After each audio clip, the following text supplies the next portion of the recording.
Hi everyone, so today we're going to be looking at the bench press exercise. The reason we're going to look at it is not because it's the most important exercise for a footballer to master. We're going to look at it because it's one of the most commonly butchered exercises, and it's one of the exercises where people get a lot of shoulder injuries, and obviously the last thing we want to do in the weight room is get injured.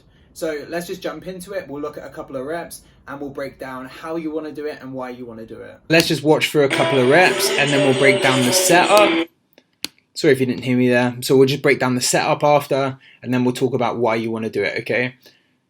So let's just watch a couple of reps first.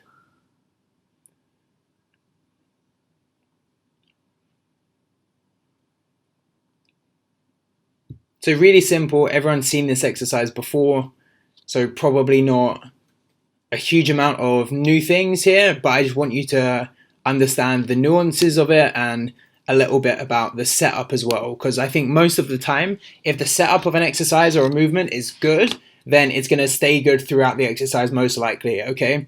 If you don't set up in a good position, then it's much harder to try and drag yourself into a good position. So I emphasize three things during bench pressing, okay? The first thing is feet. As you can see, I'm trying to kind of bump in my feet as close as possible to my body while still staying on the floor, okay? So in this position, you can see I'm nice and tight, okay? I can't really get any closer to my body without my heels popping off the floor, okay? If you get really close, you might get a bit of an aggressive stretch or a cramp in your hip flexor. So you probably want to avoid kind of overdoing it, but as reasonably close as possible and on the floor, okay? So that's a good setup position for the feet. The second thing is what's going on at the shoulders, okay, especially the posterior shoulder. So you want to pull your shoulder blades together and down, okay? So if you do that, you're going to create a nice stable base on the bench, okay? And it's going to give your humerus, this bone of the upper arm, enough space to move in the socket of the shoulder, okay? And that's really important, and this is where one of the biggest mistakes is, and this is why some injuries happen at the shoulder through bench pressing.